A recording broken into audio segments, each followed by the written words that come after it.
Hi everyone. So last night, just before I head to bed, I put out a Diablo 4 video about, according to IGN at least, the official teaser trailer for the Cannibal Tribe. Is that what we're going to call them? Now, even though it got a good approval rating, approximately 90-odd%, I do believe, like some people commented, that I might have rushed the video out a bit. And I think it's important to admit when you do these things. Yeah, I wanted to get the video out quickly because I wanted to go to bed. I was tired. And maybe I should have taken a step back and listened to myself, because even me at the time, I thought, probably should wait until the morning. But I was like, and probably should have just waited till the morning and assimilated all the information then.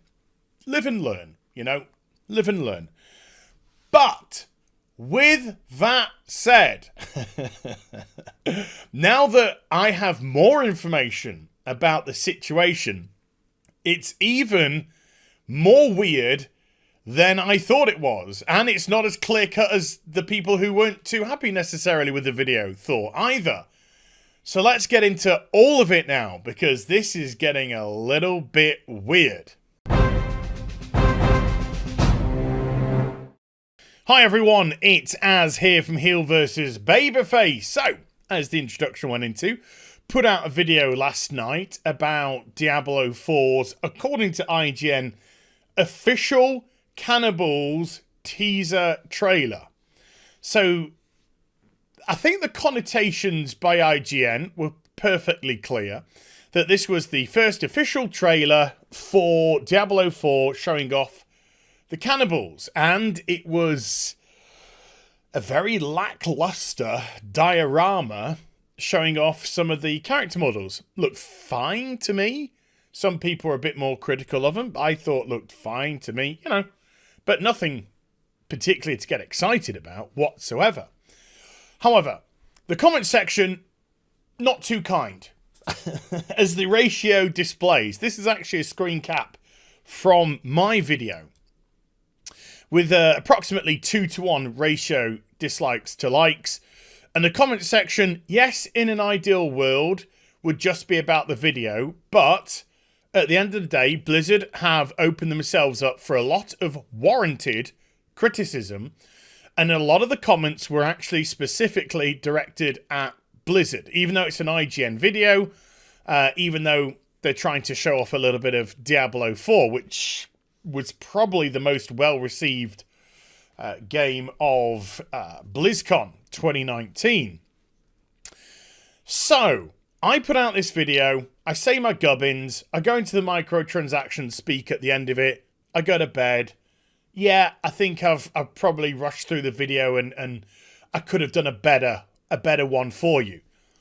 Trust me, that's going to be this one.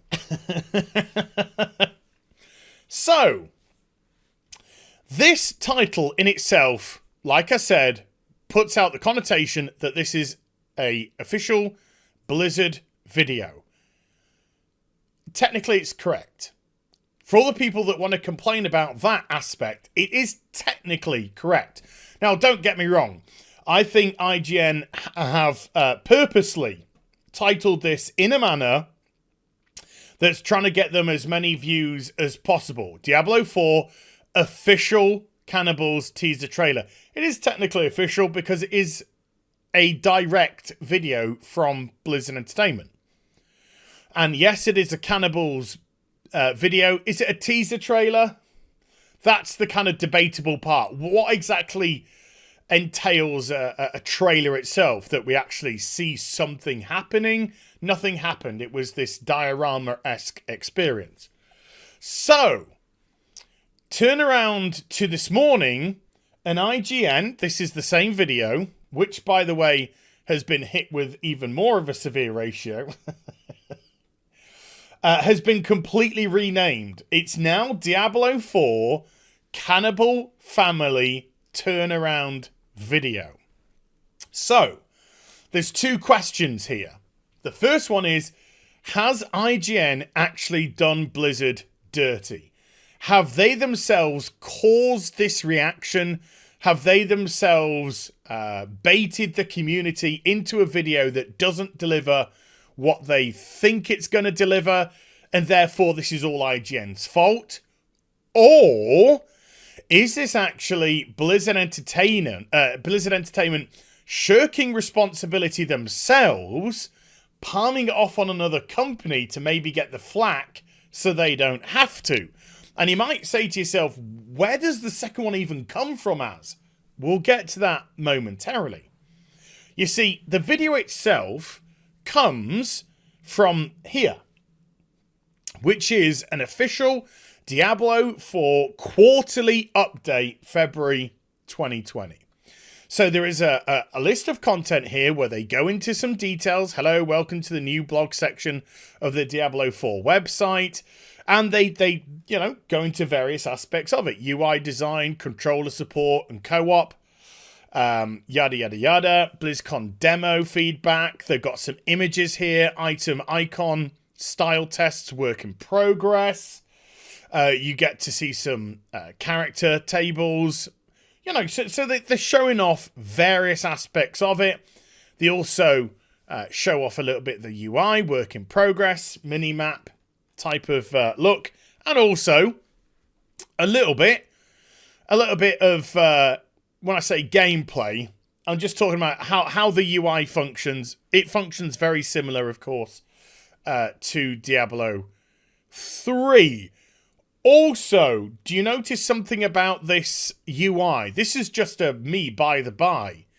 This is actually very mobile-esque. I'm not saying that Diablo 4 will come to mobile. Not saying that. Don't put words into my mouth. But this is a very sort of mobile-esque look. It's normally on the other side, though, which goes onto the right thumb. But yeah, it is kind of mobile-esque. Then we've got how people view and perceive and why, supporting controllers on PC, couch co-op UI, and then we get to the video. So you have to go through a fair wad of this developer post, which is in depth, before you get to the cannibal turnaround. They're calling it a turnaround. We then have some more art, some more gubbins about the cannibals, a little bit more imagery of certain zones, and some animation of the actual cannibals themselves before we get to the end. So let's get back to here. Why is the video so important? You click onto this video, folks, and this is what you're greeted with. As ever, Blizzard can't handle public viewing anymore. This is an unlisted video, which is interesting. Because if it's unlisted, you're trying to get as few eyes on as possible, or as few global reach as possible. You're trying to get a very specific eye on your product. And that eye is people who are interested in tuning in to the Diablo 4 quarterly updates, which for the most part, not absolutely, but for the most part would be very pro-Blizzard, very pro-Diablo 4 people. So they're not really wanting a broad consensus. They're wanting a very specific consensus. They're wanting a very pro-Blizzard, pro-Diablo consensus. Which doesn't, to me, say you're going to get the rounded feedback that you truly want. Cynical time! As somebody who has tested every World of Warcraft game since Mists of Pandaria in alpha and beta processes. Mists, I did beta only. But from there on in, alpha, beta. Blizzard don't seem to care about your feedback. Multiple feedbacks are given. They choose to ignore them. They just do what they want. So this actually goes along those sort of lines. Also, comments turned off. They don't want to hear what you have to say.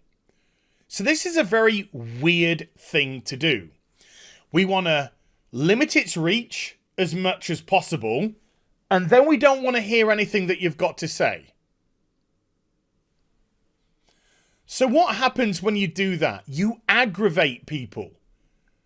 You aggravate them because you're basically saying, shh, look, but don't speak.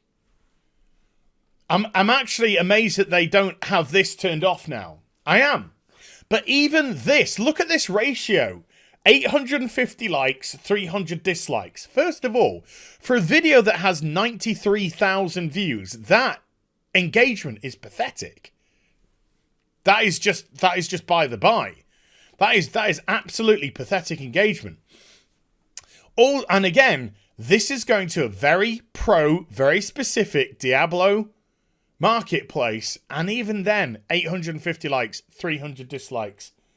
Not ratioed, but not particularly positive. Is it because of the content of the video? Which, again, is pretty uninspiring. It's just, you know, why a minute 30 of just spinning around characters? I don't know. I personally, I mean, I don't think this is a bad developers post at all. I think the developers post is actually quite in-depth. I mean, I'm looking at this objectively. You know me when it comes to Blizzard. I think they're a bunch of assholes. But objectively, I think there's a lot of information here. I think they produce some good imagery. They do nice examples. They've got some nice technical aspects of it. They're trying to give you some decent ideas. So I think as a developer post, a quarterly update, it's in depth and it's good in terms of trying to provide you with information. And yet, when you come to the video aspect of it, when you come to the engagement aspect of it, you're saying, shut up. Shut up and let's have a limited look at it. So, is it really IGN's fault that they're trying to push as many eyes on their product as possible? No, not really.